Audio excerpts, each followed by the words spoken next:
Bonjour. Alors en tant que géobiologue, on a la capacité de détecter les sources d'eau. Et c'est pour ça qu'aujourd'hui, je souhaite te parler de puits. Je vais t'expliquer en quelques mots comment un géobiologue peut t'aider à trouver de l'eau chez toi, trouver des veines d'eau qui vont constituer en fin de compte ton puits. Alors pas tout le monde n'a la chance d'avoir un puits chez soi à la maison. Moi j'en ai un, ça tombe bien. Je vous invite à venir le voir. Alors pour avoir un puits chez soi, il y a quelques facteurs à prendre en considération. Il faut tenir compte des veines d'eau. En fin de compte, le puits, c'est l'espace de concentration entre plusieurs veines d'eau. Avant de pouvoir creuser ton puits, déjà il faut détecter les veines d'eau, savoir à quelle profondeur elles sont et également connaître le débit. Parce que imagine, tu as des veines d'eau qui passent à un endroit sur ton terrain et que tu as un débit tout pourri, ça sert à rien de creuser. Autant te dire tout de suite, tu rentres chez toi. Donc je vais te montrer avec une baguette comment je peux détecter les veines d'eau et détecter surtout le croisement où on va pouvoir creuser son puits. Alors pour détecter des veines d'eau, on s'équipe de baguettes. Et je vais vous montrer comment je procède. Alors je vais chercher surtout une veine d'eau sur mon terrain. Et je demande une veine d'eau. Je veux une veine d'eau, je veux une veine d'eau, je veux une veine d'eau, je veux une veine d'eau. Tac. Là, j'ai le début de ma veine d'eau. Je vais demander l'autre rive de la veine d'eau. La deuxième rive de la veine d'eau. Je veux la deuxième rive. Tac. Et voilà, je suis tombé sur la deuxième rive de la veine d'eau.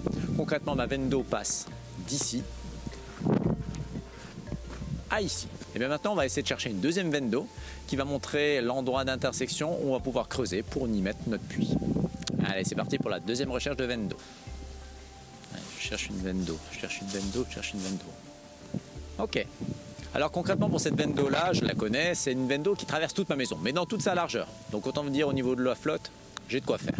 Maintenant, au sol, tu vas délimiter la largeur de ta veine d'eau et à l'endroit de l'intersection où tu auras tes deux veines d'eau, c'est là que tu vas essayer de constituer ton puits. Alors parfois tes veines d'eau, elles ne se trouvent pas forcément à la même profondeur. Dans l'idéal, tes deux veines d'eau ne sont pas trop loin l'une des autres.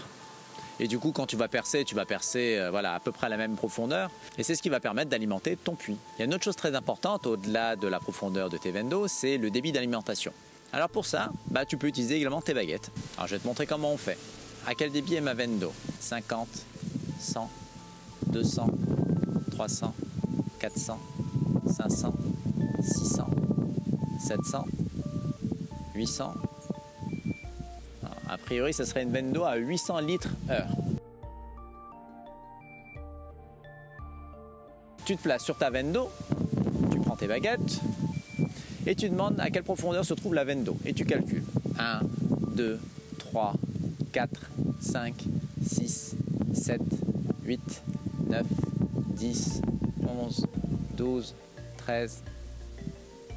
Voilà, là, ça descend. Entre 12 et 13 mètres de profondeur pour ta veine d'eau. Maintenant que tu as trouvé tes veines d'eau, le croisement de tes veines d'eau, les profondeurs, le débit, tu n'as plus qu'à venir faire intervenir une entreprise pour faire un forage. Voilà, j'espère que tu en sais un peu plus maintenant sur les puits et les veines d'eau. Je te souhaite une très bonne journée et puis n'hésite pas à faire appel à un géobiologue pour essayer de te trouver un puits. À très bientôt. Au revoir.